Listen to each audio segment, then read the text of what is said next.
శ్రీగురుభ్యో నమః. శ్రీకృష్ణాయ పరమాత్మనే నమః.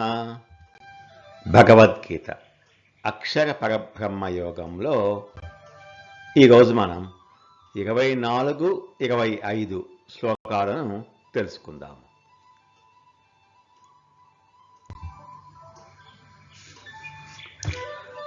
ఇంతకు ముందు శ్లోకంలో శ్రీకృష్ణ పరమాత్మ ఏ కాలంలో చనిపోయిన యోగులు మళ్ళీ పుడతారో, ఏ కాలంలో చనిపోయిన యోగులు మళ్ళీ పుట్టరో ఆ కాలం గురించి చెప్తాను అన్నారు. 24వ శ్లోకం. అగ్నిర్జ్యోతిరః శుక్లః షణ్మాసా ఉత్తరాయణం తత్ర ప్రయాతా గచ్చంతి బ్రహ్మవిదో జనాః. అగ్నిః జ్యోతిః అహః శుక్లః షణ్మాసా ఉత్తరాయణం. అగ్ని ప్రకాశము, అహ అంటే పగలు, శుక్లపక్షము 6 నెలలు కల ఉత్తరాయణం. తత్ర ప్రయాత ఆ మార్గమున వెళ్ళిన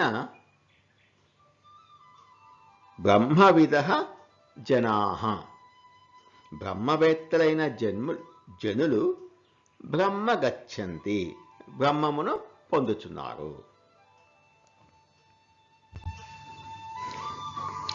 బ్రహ్మవేత్తలైన యోగులు జ్యోతిర్మయ మార్గము ద్వారా బ్రహ్మ పదప్రాప్తి పొందుదురు.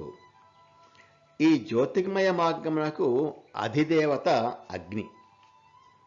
దేహత్యాగము చేసిన ఆ యోగులను పగలు, శుక్లపక్ష, ఉత్తరాయణ అభిమాన దేవతలు వారిని తీసుకుని వెళ్ళి పరమపదమును చేరుస్తారు. అంటే ఇంతకు ముందు శ్లోకంలో ఏ కాలంలో చనిపోయిన యోగులు మళ్ళీ పుట్టరో ఆ కాలం గురించి చెప్తాను అన్నారు కదా, అదే ఈ కాలం. ఏ మార్గంలో అయితే ప్రకాశ స్వరూప మార్గమునకు అధిపతి అయిన అగ్ని, పగలకు అధిపతి దేవత, శుక్లపక్షమునకు అధిపతి దేవత, 6 నెలల ఉత్తరాయణానికి అధిపతి దేవతలు ఉంటారో ఆ మార్గంలో శరీరాన్ని విడిచి వెళ్ళిన బ్రహ్మవేత్త యోగిని వారు పరమపదమునకు చేరుస్తారు. అంటే బ్రహ్మవేత్త అయిన యోగికి రెడ్ కార్పెట్ అన్నమాట. పరమపదం పోవడానికి ఈ దేవతలందరూ రెడ్ కార్పెట్ మీద ఆయన్ని పరమపదంలో చేరుస్తారు. ప్రతి సంవత్సరం జనవరి 15 లేక 16 తేదీల నుంచి సంక్రాంతి నుంచి ఉత్తరాయణం ప్రారంభం అవుతుంది. దక్షిణం వైపు ఉన్న సూర్యుడు ఉత్తరం వైపుకు వెళ్ళడం మొదలవుతుంది.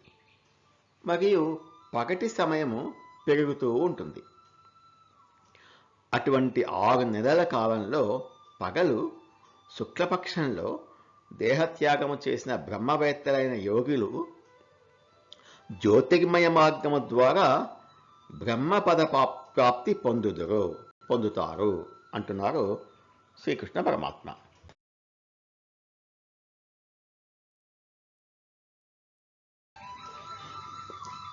అగ్నిర్జ్యోతిరః శుక్లః షణ్మాసా ఉత్తరాయణం తత్ర ప్రయాతా గచ్చంతి బ్రహ్మవిదో జనాః. అగ్ని, జ్యోతి, పగలు, శుక్లపక్షం, ఉత్తరాయణంలోని 6 నెలలు. ఈ కాలంలో మరణించిన బ్రహ్మవిధులు బ్రహ్మమును చేరుకుంటారు.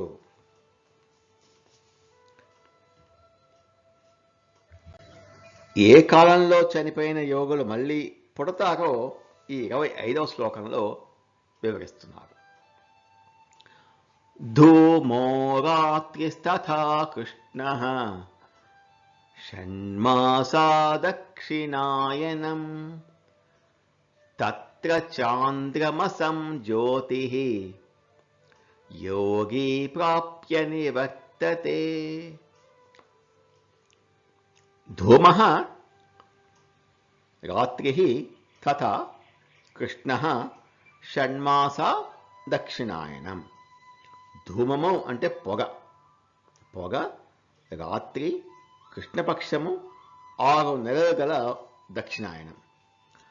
తత్ర చాంద్రమసం జ్యోతి, ఆ మార్గమున చాంద్రమాస జ్యోతిని యోగి ప్రాప్య నివర్తతే, సకామ కర్మలు ఆచరించే యోగి, నిష్కామ కర్మలు కాదు, సకామ కర్మలు, సకామ కర్మలు ఆచరించే యోగి పొంది తిరిగి భూలోకమునకు చేరుకుంటాడు.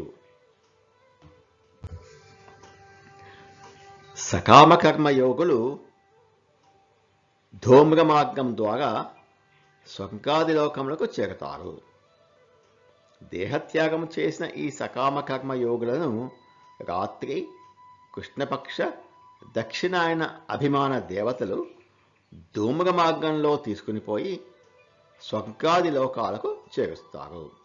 వారు అక్కడ చాంద్రమాస జ్యోతిని పొంది, అంటే తమ శుభకర్మ ఫలములను అనుభవించి తిరిగి భూలోకానికి వస్తారు, అంటే మళ్ళీ జన్మ తీసుకుంటారు అని అర్థం.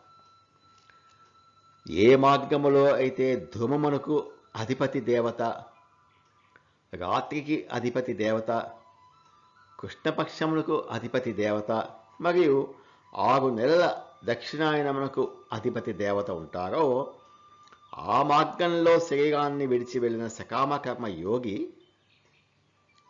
చంద్రుని ప్రకాశ ప్రాప్తిని పొంది తిరిగి భూమి మీదకు వస్తాడు. 6 నెలల ఉత్తరాయణ కాలంలో మరణించిన వారు బ్రహ్మ ప్రాప్తి పొందుతారు అని చెప్పారు. అదే 6 నెలల దక్షిణాయన కాలంలో మరణించిన వారు తిరిగి జన్మిస్తారు అంటున్నారు. దీన్ని ధూమ్ర మార్గము అన్నారు, దాన్ని జ్యోతిర్మయ మార్గము అన్నారు. దక్షిణాయనంలో వెళ్ళిపోయారు, మంచిది కాదు, మళ్ళీ ఇంకొకసారి పునర్జన్మ తీసుకోవాల్సిందే అంటారు కొంతమంది. ఇది సత్యం కాదు. దీన్ని మన మెదడులోంచి తీసివేయాలి. కేవలం ఉత్తరాయణమా లేక దక్షిణాయనమా అని కాదు. బ్రహ్మవిదో జనాః, బ్రహ్మవిధులైన జనులు మాత్రమే ఉత్తరాయణంలో మరణిస్తే జ్యోతిర్మయ మార్గంలో బ్రహ్మపదము పొందుతారు. అంతేకాని అందరూ కాదు. మనం బ్రహ్మను తెలుసుకున్నట్లయితే మొదటి మార్గం వర్తిస్తుంది. ఇదంతా తెలియని సామాన్య జనులు ఏమి చేయాలో తర్వాతి శ్లోకాలలో భగవంతుడు చెప్తారు. దాన్ని మనం రేపు తెలుసుకుందాం. ధూమో రాత్రిస్తథా కృష్ణః షణ్మాసా దక్షిణాయనం తత్ర చాంద్రమసం జ్యోతిః యోగి ప్రాప్య నివర్తతే. ధూమము రాత్రి, కృష్ణపక్షము, దక్షిణాయనము లోని 6 నెలలు. ఈ కాలంలో చనిపోయిన సకామకర్మ యోగులు చంద్రజ్యోతిని చేరి తిరిగి జన్మిస్తారు అంటున్నారు శ్రీకృష్ణ పరమాత్మ.